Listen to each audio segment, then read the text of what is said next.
నమస్తే welcome to speed news.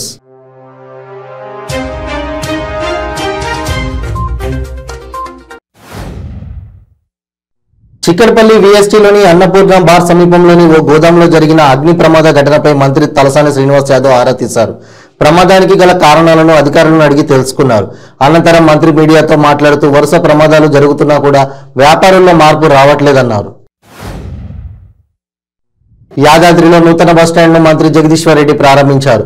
ఈ కార్యక్రమంలో ప్రభుత్వ whip Sunita Mahender Reddy, RTC chairman Bajireddy, Govardhan, జిల్లా కలెక్టర్ పాల్గొన్నారు.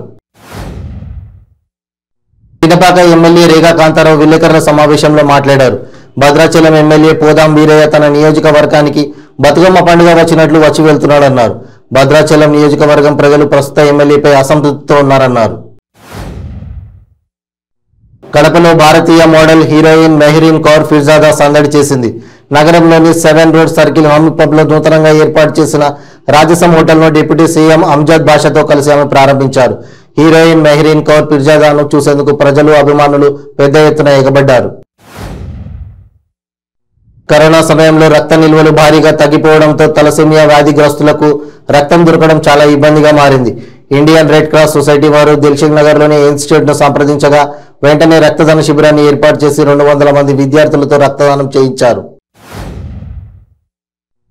జయశంకర్ భూపాలపల్లి జిల్లా కాటారం మండల కేంద్రంలో ఉద్రిక్తత ఏర్పడింది. ఆర్టీసీ బస్టాండ్ స్థలం వివాదం పెరిగి ఘర్షణకు దారితీసింది.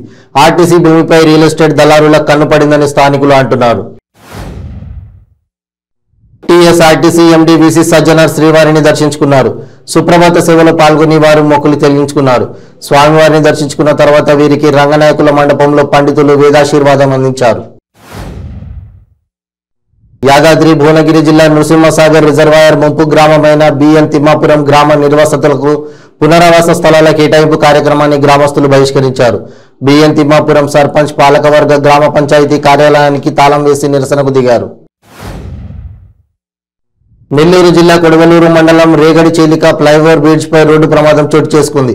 అదుపు తప్పి ఆటో బోల్తా పడి 10 మందికి తీవ్ర గాయాలయ్యాయి. ఇద్దరి పరిస్థితి విషమంగా ఉంది. గాయపడిన వారిని మెరుగైన చికిత్స కోసం నెల్లూరు ప్రభుత్వ హాస్పిటల్కి తరలించారు స్థానికులు. ఒంగోలు రంగారాయుడు చెరువులో దూకి మహిళ ఆత్మహత్య చేసుకుంది. మృతురాలు టంగుటూరు మండలం జమ్ములపాలెనికి చెందిన పాదర్తి లక్ష్మీ ప్రవీణగా పోలీసులు గుర్తించారు. పాదర్తి లక్ష్మీ ప్రవీణ భర్త కృష్ణారావు 2 ఏళ్ల క్రితం కరోనాతో మృతి చెందారు. వారికి 2 సంతానం ఉన్నారు. కార్మికులకు రావాల్సిన 2 నెలల జీతాలను వెంటనే విడుదల చేయాలని గూడూరు పురపాలక సంఘం కార్యాలయం ఎదుట 2వ రోజు కూడా కాంట్రాక్ట్ కార్మికులు రిలే నిరాహార దీక్షలు చేశారు. కార్మికులకు సిపిఎం మరియు జనసేన పార్టీ నాయకులు పాల్గొని మద్దతు తెలియజేశారు. రాజ్ బహదూర్ వెంకట్రామిరెడ్డి ఎడ్యుకేషనల్ సొసైటీ నూతన వసతి గృహ నిర్మాణానికి మంత్రులు సబితా ఇంద్రారెడ్డి, నిరంజన్ రెడ్డి, ప్రశాంత్ రెడ్డిలతో కలిసి భూమి పూజ కార్యక్రమంలో రాష్ట్ర ఆర్థిక, వైద్య, ఆరోగ్య శాఖ మంత్రి హరీష్ రావు పాల్గొన్నారు. కోదాడ పురపాలక సంఘం పరిధి అనంతగిరి రోడ్డులోని పురాతన బోడిగుట్టపై నూతనంగా నిర్మాణం చేసిన లింగమంతుల స్వామి ఆలయంలో విగ్రహాల ప్రతిష్ఠ మహోత్సవ కార్యక్రమం ఘనంగా నిర్వహించారు. మహబూబాబాద్ జిల్లా గార్ల మండలంలోని సీతంపేటలోని ప్రభుత్వ పాఠశాల విద్యార్థులు రోడ్డెక్కారు. పాఠశాలలో విధులు నిర్వహిస్తున్న ఉపాధ్యాయుడు బాగా తాగి స్కూల్కి రావడం, విద్యార్థులను తిట్టడం లాంటి పనులు చేయడంతో విసుగెత్తిన విద్యార్థులు ఆందోళన బాటపట్టారు.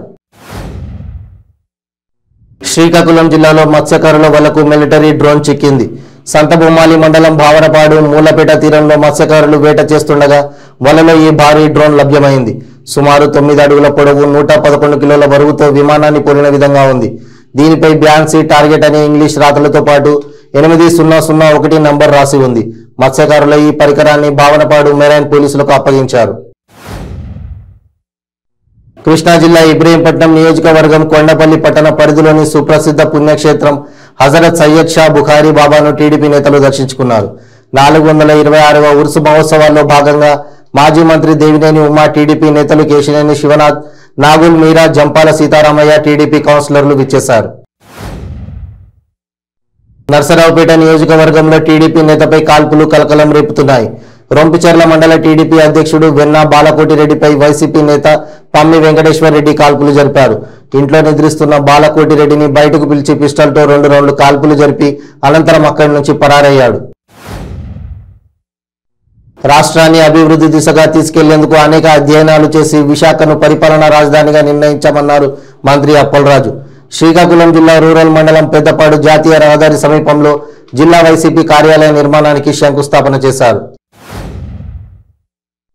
చిత్తూరు జిల్లా కుప్పం డిపోకు చెందిన ఆర్టీసీ బస్సులో రేడియేటర్ కూలెంట్ ఆయిల్ పడి డ్రైవర్తో పాటు ఓ ప్రయాణికురాలు గాయాలైన సంఘటన చోటు చేసుకుంది. తమిళనాడు రాష్ట్రం తిరుపత్తూరు నుండి కుప్పం వస్తుండగా మల్లానూరు సమీపంలో ఈ ప్రమాదం జరిగింది. కరెన్సీ నోట్లపై అంబేద్కర్ ఫోటో ముద్రించాలని డిమాండ్ చేస్తూ గల్లీ నుంచి ఢిల్లీ వరకు ప్రజాపూర్ యాత్రను జర్రిపోతుల పరశురాం ప్రారంభించారు. విశాఖ నగరంలోని అంబేద్కర్ భవన్ నుండి ప్రారంభమైన ప్రజాపూర్ యాత్రలో బహుజన్ ద్రవిడ పార్టీ వ్యవస్థాపకుడు జీవన్ కుమార్ మల్లా తదితరులు పాల్గొన్నారు. 2011లో జగన్ రాజకీయ పార్టీని స్థాపించి 8 ఏళ్లలో అధికారంలోకి తీసుకొస్తే పవన్ కళ్యాణ్ పార్టీని స్థాపించి సీట్ల కోసం ఇతర రాజకీయ పార్టీలతో బేరాలాడుతున్నారని మంత్రి అమర్ ఎద్దేవా చేశారు. పవన్ కళ్యాణ్ ఉన్నది కాపుల్ని తీసుకెళ్లి చంద్రబాబు దగ్గర తాకట్టు పెట్టడానికేనా అని ప్రశ్నించారు.